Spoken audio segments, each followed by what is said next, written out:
Hello friends, welcome back to my YouTube channel. My name is Jyoti and I am from Meerut. मैं हमेशा topic document से related बताती हूँ, लेकिन आज मैं अपने से रिलेटेड बताऊँगी कि मैं क्या करना चाहती थी, क्या कर रही हूँ, क्यों नहीं कर पाई, जो बनना चाहती थी क्यों नहीं बन पाई। तो मैं अपने बेसिक से स्टार्ट करती हूँ। तो अपनी स्कूलिंग से स्टार्ट करती हूँ। तो प्राइवेट कॉलेज में पढ़ती थी बचपन में। जब मेरी स्कूलिंग थी, मैं न्यू दर्शन से पढ़ी हूँ, न्यू दर्शन मेरठ में। लेकिन ऐसा था यार, मैं जब पढ़ती थी ना, मेरे बेसिक्स कंप्लीट अच्छे क्यों नहीं हुए, मेरे बेसिक इतना वीक क्यों है। तो इसमें मेरी भी गलती है और स्कूल की भी गलती है। यार पहले के टाइम पे पीटते होते यार टीचर, कुछ हुआ जरा से में हाथ उठ जाता था उनका, पैर भी तोड़ देते थे, किसी का हाथ पे प्लस्तर चढ़ा दिया। हमारे हाथों में ना स्केल घुसा घुसा के मारते थे। ऐसे इस टाइप के टीचर्स होते थे पहले, अब तो कोई नहीं हाथ लगा सकता। तो ऐसे पीटी हूँ मैं तो बहुत। स्कूल में जब जाती थी ना, कुछ भी चीज़ हो गई तो छुट्टी कर ली, काम कंप्लीट नहीं हुआ तो मारती थी ना बहुत। और वही मारती थी तो वही इतना मारती थी। और तो बाहर क्लास से बाहर कर देते थे, हाथ ऊपर खड़े करके के खड़े हो जाओ, बहुत बहुत देर तक खड़े रहो, उनके पीरियड में खड़े रहो। आधे आधे घंटे का पीरियड है, बाहर खड़े रहो। और जो आ रहा है प्रिंसिपल आ गया मार के जा रहा है, जो भी आ रहा है मार मार के जा रहा है। तो ऐसे होता था। अब भैया उससे तो मेरा मन ना पढ़ाई से हट जाता था, मेरा मन नहीं करता था। ट्यूशन में पढ़ा, ट्यूशन लगाया, ट्यूशन में भी पीटती थी मैम। पता नहीं पीटते क्यों थे यार, काम नहीं कंप्लीट है अपनी झुंझल हम पे उतार देते थे। ऐसे होता था। तो स्कूल में जब भी मैं पढ़ना चाहती थी, मैं सोचती थी कि लोग कहते हैं कि अच्छे बच्चों के साथ बैठोगे अच्छा सीखोगे। मेरे को मैथ का सीखने का बड़ा शौक था। मैं इंटेलिजेंट बच्चों के पास बैठ जाती थी अपना बैग रख के, तो मेरा बैग बच्चे ही पीछे कर देते थे। और भाई टीचर्स तो इंटेलिजेंट बच्चों की सुनती हैं, तो उनकी सुनती थी, मेरे को पीछे बिठा देते थे। अब ये नहीं है कि जो पीछे बैठता बच्चा बेवकूफ़ ही होता है, उसमें से कुछ बच्चे होते हैं पढ़ना भी चाहते हैं। उनमें से मैं थी, मैं पढ़ना चाहती थी लेकिन पढ़ नहीं पाई। तो भैया मैथ तो मैं सीख ही नहीं पाई। घर में जाती थी बच्चों की, और उनकी कॉपी लाती थी, काम उतार लेती थी, कभी कभी तो सिग्नेचर भी खुद मार देती थी। और सिग्नेचर मारती थी तब भी पिटती थी भाई, रेड पेन से। मुझे क्या पता मेरे सिग्नेचर में ऐसा हो जाएगा कि मैम को पता लग जाएगा। मुझे लगता था मैम को तो पता ही नहीं लगने का कि सिग्नेचर मैंने किया।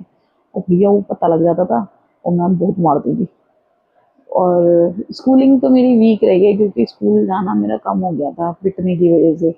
मुझे लगता था कि मैम मुझे प्यार ही नहीं करती। तो ऐसा ऐसा होता था।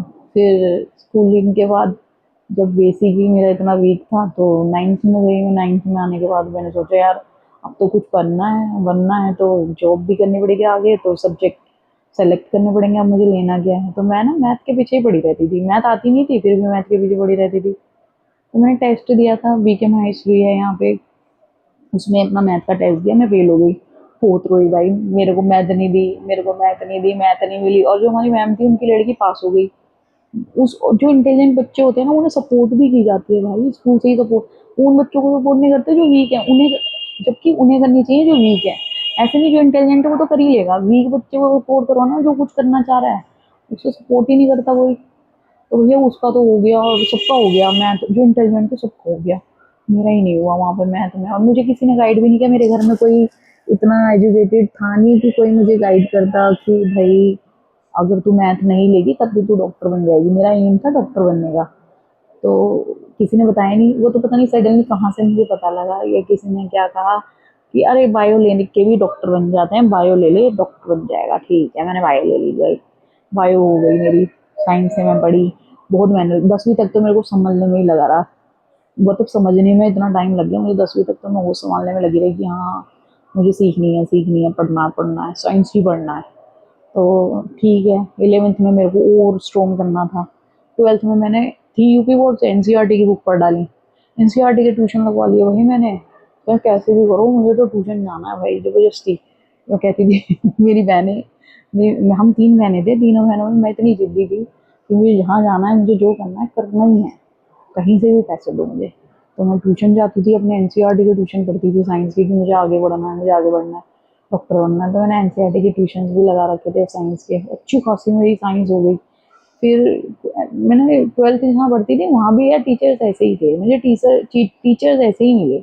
वहाँ भी अगर एक ट्यूशन लगा के मैं ठीक हो गई थी कि मेरी साइंस अच्छी हो गई थी। तो मैं वहाँ पे अगर कुछ पूछती है मैम तो बता देती थी, हेलो कि मैम मैं बताऊँ। मैं पूछती थी ये पता है नहीं पता, तुरंत क्या कहती थी मैम, बैठ जाओ, ट्यूशन पढ़ पढ़ के सीख रहे हो। अबे ट्यूशन पढ़ के सीखना है चाहे कैसे भी सीखना है, सीख तो रहे हैं ना। बच्चों को डिमोटिवेट क्यों कर रहे हो? बच्चा कुछ तुमसे रट्टा मार के तो नहीं बता रहा, सीख के बता रहा है, पढ़ के बता रहा है। तो उसको अप्रिशिएट करने की वजह मुझे डांट के बिठा देती थी। साइंस में तो ऐसे होता था। फिर आई बात की, मैंने डिग्री कर ली अपनी, बायो से ही किया, फिजिक्स केमिस्ट्री बायो से बीएससी कर ली। फिर आया एमबीए। एमबीए भाई बीएससी के बाद तो मैं सेलेक्ट ही नहीं कर पा रही थी, क्या करूँ। मुझे करना था कुछ ऐसा कि जल्दी से मेरी जॉब लग जाए। डॉक्टर के मतलब डॉक्टर का मैंने सपना छोड़ ही दिया था। उसका रीज़न ये था कि यार पैसे बहुत चाहिए, पैसे चाहिए, इतना पैसा है नहीं। वनस्किनी में मेरा आ गया था, वहाँ से भैया बोल रहे थे वो 10 लाख रुपए लगेंगे पूरे कोर्स के, और उसमें 10 लाख में 65 हज़ार उसका रहने रहने का जाया करेगा हर साल। इस चक्कर में मैंने छोड़ दिया। अभी लोन भी नहीं मिलने का इतना तो, है ना। और भैया फिर मैंने एमबीए किया। एमबीए भी किया तो लोन लेके किया। वो मेरी लाइफ की सबसे बड़ी गलती थी जो मैंने एमबीए किया।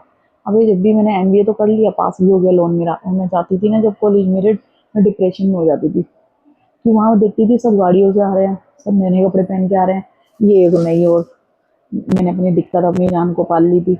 वहाँ मैं सोच में पड़ी रहती थी, मेरे से टीचर कुछ पूछ रहा है मैं रोने लग गई। मतलब मुझे पता मैं एब्सेंट माइंड रहती थी वहाँ पे क्लास में, कि कुछ वो पूछ कुछ हो रहे हैं, मैं रोने लग जाती थी। मैं भैया मेरा दिमाग कहीं और रहता था। तो मेरे को लगता था यार मैंने गलती कर दी एमबीए में। मैंने एक डॉक्टर को भी दिखाया था, किरण गुगलानी। उसने मेरी दीदी से कहा था जो भी ये कुछ कर रही है ना इस टाइम, इसको छुड़वा दो। मेरी दीदी कह रही है यार ये तो लोन लेके एमबीए कर रही है, तो उसे कैसे छुड़वा दें आप बीच में हम। तो उन्होंने कहा छुड़वा दो, नहीं तो ये इसका दिमाग खत्म है फिर। और भाई मैं इतने एब्सेंट रहती थी, मैं बीमार पड़ गई वहाँ। मेरा मन ही नहीं करता था, मैं क्या करूँ क्या करूँ। और मेरा एमबीए में एंड में आके इंटरेस्ट जागा है। मतलब हर चीज़ में मेरा एंड में ही इंटरेस्ट जागता है। एमबीए में इंटरेस्ट मेरा एंड में जाके जागा। तो मेरे मार्क्स भी अच्छे आ गए थे, 72% आई थी मेरी लास्ट में सेमेस्टर में, जब मैं थोड़ी लोगों से घुल मिल गई, मतलब तब जाके, वरना एब्सेंट ही रहती थी। दिमाग मेरा पता नहीं कहाँ ही रहता था कि मैंने क्या कर लिया, क्या है क्या नहीं, क्लास में क्या चल रहा कोई मतलब ही नहीं मुझे किसी चीज़ से। और फिर मैंने जॉब स्टार्ट की है। और जॉब में तो भैया अलग ही पॉलिटिक्स चलती है। जॉब का तो पूछो ही मत क्या चलता है। जॉब मैंने स्ट्रगल किया है, जॉब में भी काफ़ी। मेरी पहली जो जॉब थी वो मेरी कैश में पैसे मिले थे मुझे 10,000। तो वो मैंने वो छोड़ दी थी। वहाँ पे एक आंटी ऐसी थी, क्योंकि जॉब स्टार्टिंग में तो पता नहीं भैया कहीं भी लग जाओ, जॉब लगनी चाहिए। तुम एक बेगाने शहर में हो भैया, तुम्हें अपना किराया भी देना है, सब कुछ करना है। मैं पोस्ट तो गई थी वहाँ पे, मुझे सपोर्ट भी बहुत मिली है, तो मैं वहाँ पहुँच गई। मैंने पीजी भी ले लिया, और भैया पीजी लेने के बाद वहाँ पे मेरी जॉब भी लग गई। वहाँ पे एक आंटी इतनी बेकार थी यार, वो टेली कॉलिंग की थी वो कोई। वो सोचती थी अगर ये कर लेगी ये तो भैया मेरी छुट्टी हो जाएगी यहाँ से। वो इतनी बड़ी होने के बाद उसने ऐसा करा, मेरी जॉब मैंने उस टाइम 1 महीने ही करी और छूट गई वहाँ से। मतलब छूट गई थी वो जॉब। फिर मैंने दोबारा स्टार्ट किया ढूंढना। फिर मेरी सड़कों में लगी थी 8,000 में। तो वहाँ भैया 8,000 में क्या हो रहा है भाई, गुड़गांव जैसे शहर में। फिर और मैंने ढूंढी थी जॉब वगैरह। मेरी एक जगह अच्छी जॉब लग गई थी, वहाँ लोग भी अच्छे थे, सब कुछ था, सीखने को भी बहुत कुछ मिला, सब प्यार भी करते थे। मतलब ऑफिस इन्वायरमेंट बहुत अच्छा मिला मुझे। फिर मेरा स्टार्ट हो गया, मतलब अच्छी चीज़ें स्टार्ट हुई थी। सीखते सीखते सीखते सीखते फिर पॉलिटिक्स में घुस गई। तब जाके ऐसा लगता था भाई कैसा है यार ये कॉर्पोरेट का, मतलब माहौल ही बहुत ख़राब था। जो मतलब बहुत चीज़ें ऐसी चलती हैं कि हम बता भी नहीं सकते। और मैं तो इसीलिए पीछे रह जाती हूँ यार, कि मैं तो ऐसी हूँ नहीं यार, मेरे से तो हो नहीं पाएगा, मेरे से तो कुछ नहीं हो पाएगा ऐसा कुछ भी। तो पॉलिटिक्स बहुत चलती है, सब अपने लोगों को आगे बढ़ाते हैं। उनका कहा मानोगे तो सब होगा, नहीं मानोगे तो कुछ नहीं होगा। इनके कहने से बैठो, इनके कहने से खड़े हो, तो ही तुम ऑफिस में सरवाइव कर पाओगे। तो मेरी जॉब तो भाई शादी के बाद से तो थोड़ा अप्स एंड डाउन्स आ ही जाते हैं। और फिर तो अब क्या हो गया, अब तो काफ़ी, मतलब अब मेरा मन में भी नहीं है ऐसा यार, इतना अप्लाई करने के बाद जॉब नहीं मिल रही, बहुत सारी चीज़ें हो जाती हैं। अब मेरे को अब फ़ायदा उठा रहे हैं यार कंपनी वाले, कि तुमने सितंबर से, भाई मेरी मम्मी एक्सपायर हो गई सितंबर से, अब जॉब नहीं हो रही मेरी। तो मैंने थोड़ी ना कहा था कि मुझे ऑफर मत दो 2 महीने बाद से ही सितंबर की। हम तो जॉब ढूंढने के लिए निकल चुके थे। जॉब हमें नहीं ढूंढ रही थी, जॉब मार्केट में थी नहीं, लोगों को पता ही नहीं है कि कॉल्स ही नहीं आ रहे थे। तो उसमें हमारी गलती है। कहते हैं कि हम तो तुम्हें सेम सैलरी पे रखेंगे, तुम इतने टाइम से तुम मार्केट में खाली घूम रही हो, अब घूम कहाँ रहे हैं हम तो ढूंढ ही नहीं रहे, अब मर्जी है तुम्हारी, दो मत दो। तो यही मेरी लाइफ की जर्नी है यार, मेरे को अपनी बेटी के साथ भी टाइम देना अच्छा लगता है। और देखो भगवान की मर्जी है, अगर जॉब मिलेगी तो करूँगी और नहीं मिलेगी तो जो चल रहा है ऐसे ही चलेगा। और क्या पता अच्छा हो, कुछ हो रहा है तो अच्छे के लिए ही हो रहा है। एक जगह मेरी बहुत अच्छी जॉब लग भी गई थी यार, पता नहीं क्या है, मेरा नसीब भी साथ नहीं देता। और उस कंपनी में ऐसा था कि मैं जैसे ही इंटरव्यू दे के सब निकली, ओके भी हो गया सब कुछ, और वहाँ से उन्होंने मुझे बोला भी congratulation you are selected and all. बाद में क्या हुआ, ऑन पेपर कुछ नहीं था, तो भैया उन्होंने भी होल्ड पे डाल दिया मुझे, फ़ोन्स उठाने बंद कर दिए। तो फिर उम्मीद ना अब इतनी नहीं है कि मुझे कुछ करना चाहिए, अब तो मैं अपना ही कुछ चाहती हूँ कि मेरा कुछ अच्छा हो जाए। तो यही है मेरा मतलब एजुकेशन से रिलेटेड तो यही है कि मैंने यही चीज़ें देखी हैं, मतलब सपोर्ट गाइडेंस होनी बहुत ज़रूरी है बच्चे के साथ। Thank you so much. बहुत लंबी वीडियो हो गई है, बताने को तो बहुत कुछ है, मेरे एक्सपीरियंस ऐसे ऐसे हैं कि बहुत फ़नी मोमेंट्स भी हैं। एक बार तो मैं अपनी मतलब वो दूसरी वीडियो में बताऊँगी, फ़नी मोमेंट्स बहुत सारे हैं मेरे साथ, सारे शेयर करूँगी आपके साथ। तो बात मेरे को कैमरे के साथ बात करने में ऐसा लग रहा है जैसे मैं किसी से बात कर रही हूँ, क्योंकि रियल में तो यार बोर हो जाएगा ना कोई मेरी बात सुनेगा तो कैमरे में तो सुना ही सकती हूँ। Thank you so much. Thank you for watching my video. Have a nice day.